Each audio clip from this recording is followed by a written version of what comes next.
Hello and welcome to episode 4 of Podcasts The Watchmen, where we ask the question every time, whatever happened to the American dream? I am Phil, and joining me, as always, is... Tyler, the ultimate night owl. I'm gonna say you're Rorschach and Night Owl. Who are the best characters? Oh, they're all interesting characters, but Rorschach and Night Owl are my favorites. I mean, Rorschach's got so many great quotable lines. One time I said something. What was it I said?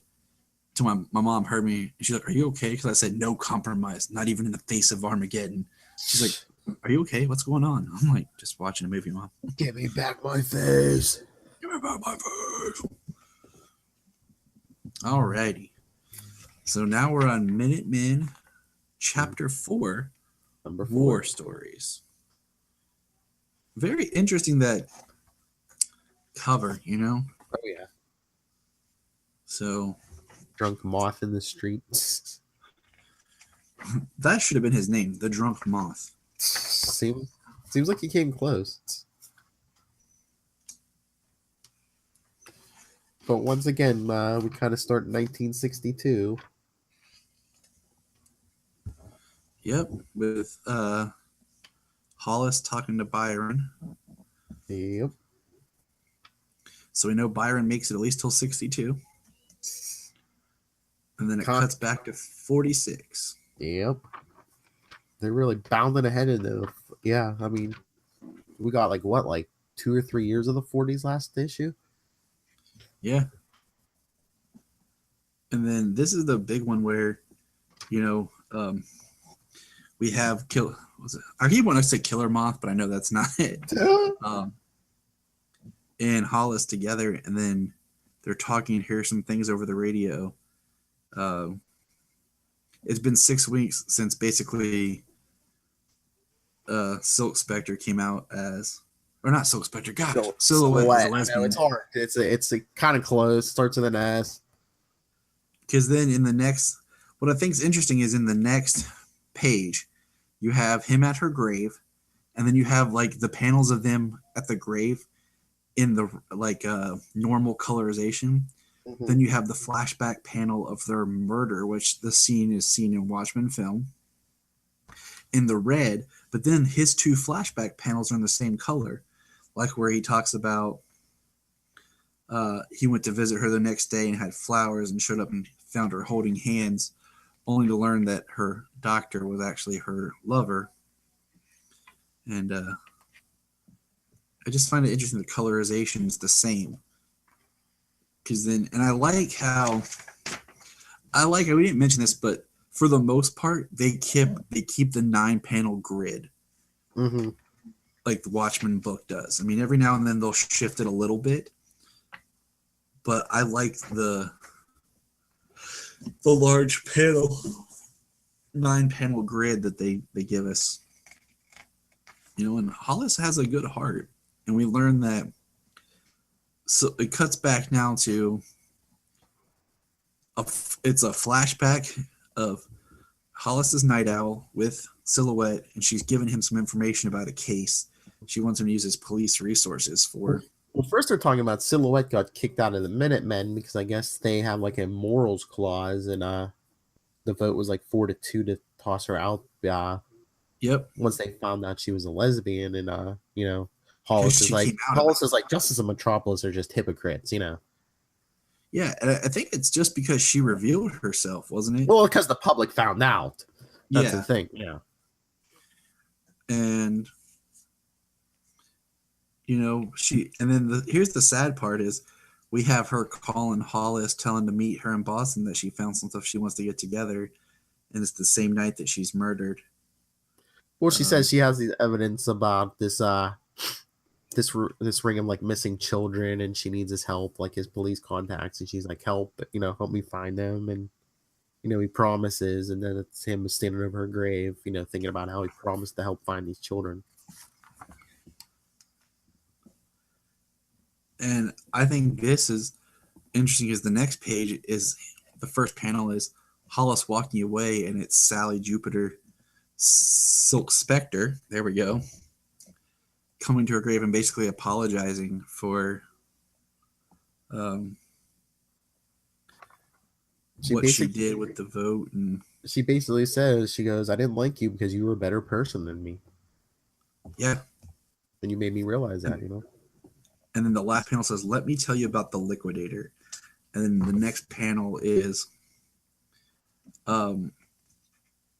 very like Silk Spectre, looks very like old school Black Canary.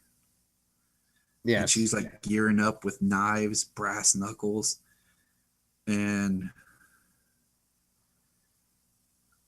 where is it? They found the liquidators, who they found out is the one that murdered Silhouette.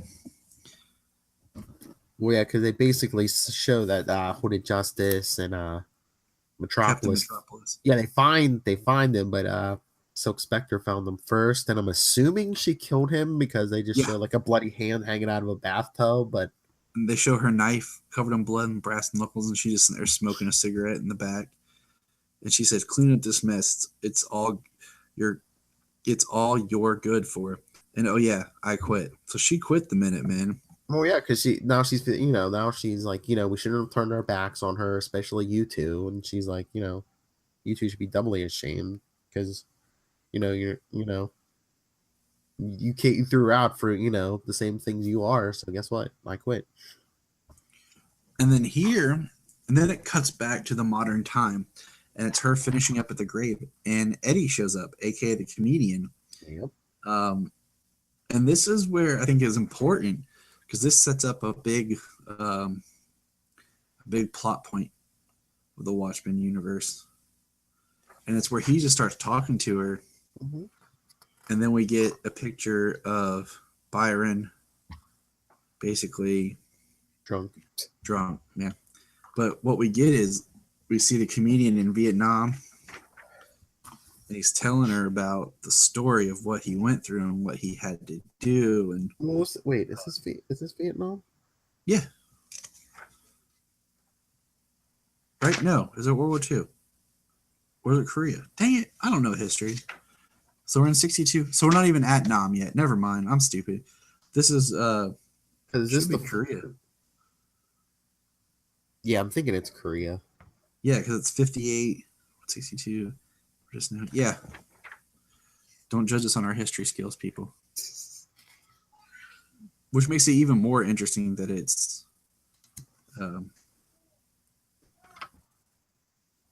Korea.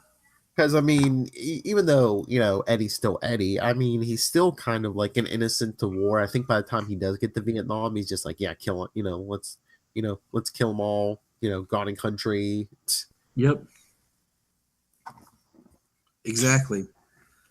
He gets rescued. Yeah, but I mean, here he's still feeling kind of bad. Some of the men get killed, and then because you have this part where, where is it?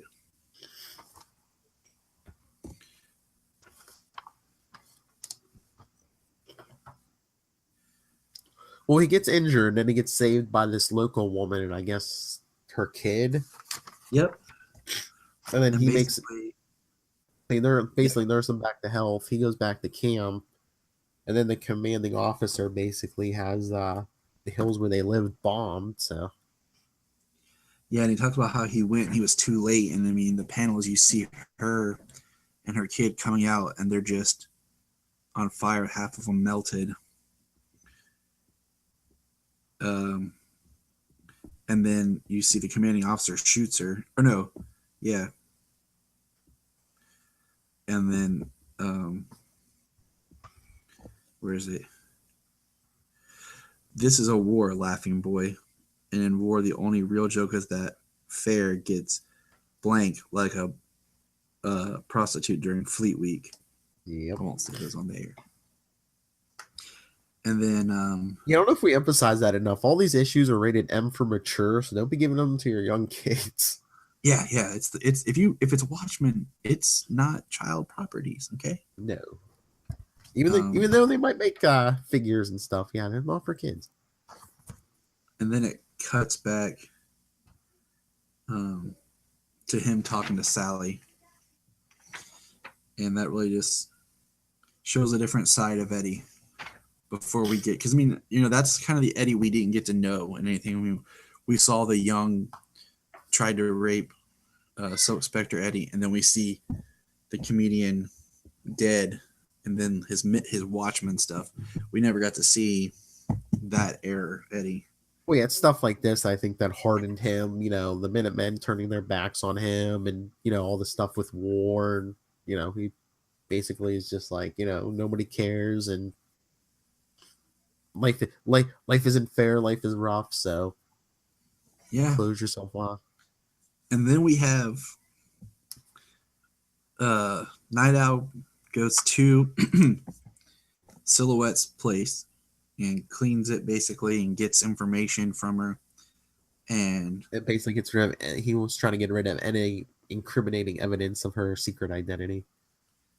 Yeah, and he's trying to, that case that she had asked him about. And then we see Hooded Justice is there as well. In the shadows. And then him and Byron are talking and decide to listen to the tape recorder that kind of tells her backstory about her and her sister, and that the doctor at the camp, where is it here? Yeah, they were like in a concentration camp. Yep, that's what I was looking for. But basically, kids go missing. Her lover is actually the doctor, one of the doctors there. Kids go missing.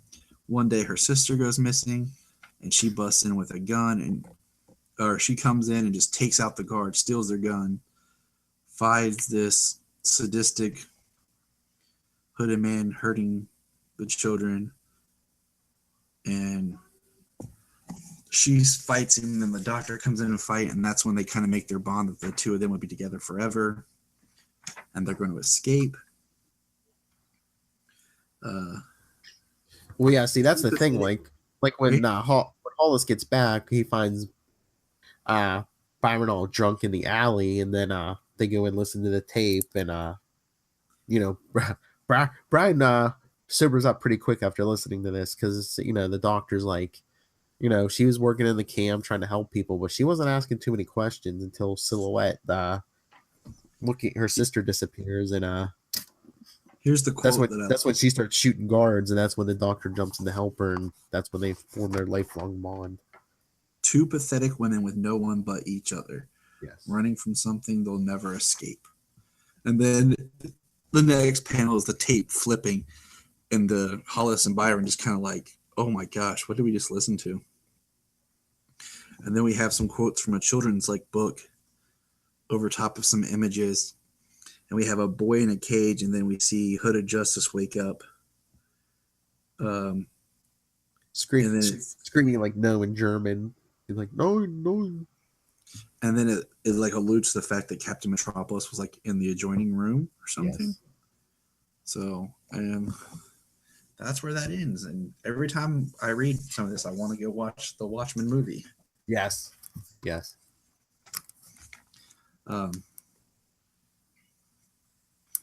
So, what did you feel about this one?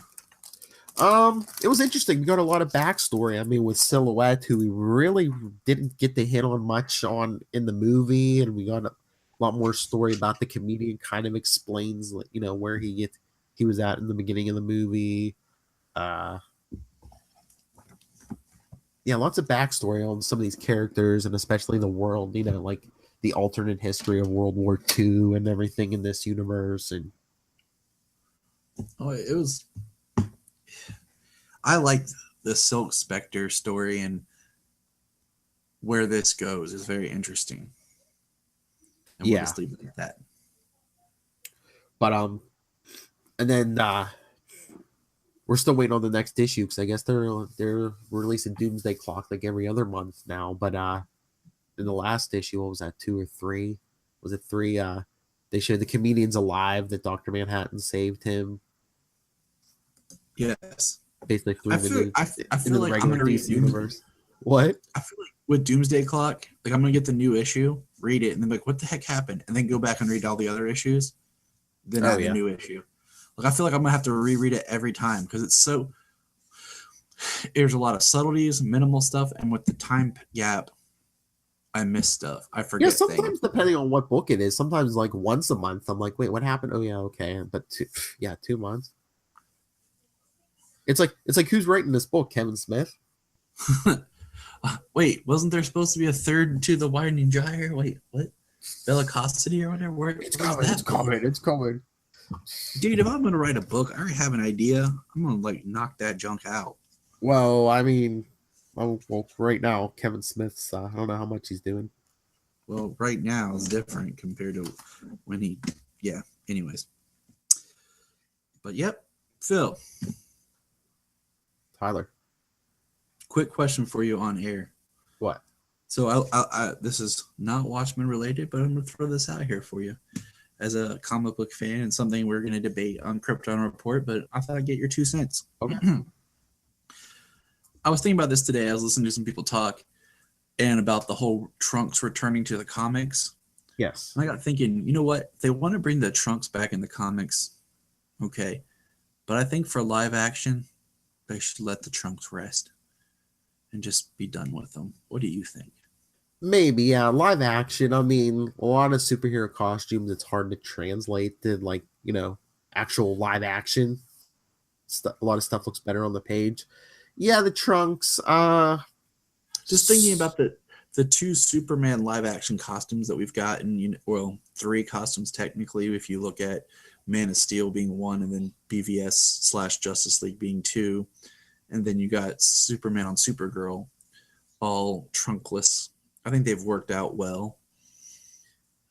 I just feel like if you put the trunks back on the costume, you're going to limit the costume design, and it's going to just feel janky. Would it still look weird if it's like doesn't actually look like Trunks, but you just put like a big area of red there? I don't know. I mean, because I think about how Superman Returns looked, where they tried to like not make it as prominent, but then they were still there, and like just in live action today, I mean, that looked better. And besides Superman's probably the only one I'd say bring the tights back for, because I don't think it would really work for anyone else. Like Batman, don't bring the Trunks back. Even Robin, don't bring the Trunks back. Yeah, I mean, Superman's the only one people like complain and want the Trunks back. Personally, I don't care. I think the Trunks is an outdated design, and I'm actually really happy with the costume he has right now in the comics. I'd prefer the little like cool like cuff on the end of his suit. Yes. I made a post today, like if they would just put the cuffs on the end of his costume now, it'd be the perfect Superman suit. But just throwing that out there. We'll talk about that more later. But always glad to get Phil's 2 cents. Always. All right, is that it? Yep. All right. Well, last episode I pimped our podcast. We're gonna do our YouTube this time. If you're watching this on YouTube tomorrow, YouTube live exclusive, Tyler and I are going to be reviewing the first, I think there's 14 issues out so far, of Ben Reilly, the Scarlet Spider. We're going to talk some Marvel. Yeah, we are. Which, and if you're like, wait, Tyler reads Marvel? Yes, I read some Marvel when I can. So, I mean, we usually try to do at least 2 YouTube exclusives a month. So if you're listening to this on the podcast, go check out our YouTube, subscribe, hit the bell. It'll tell you every time we go live.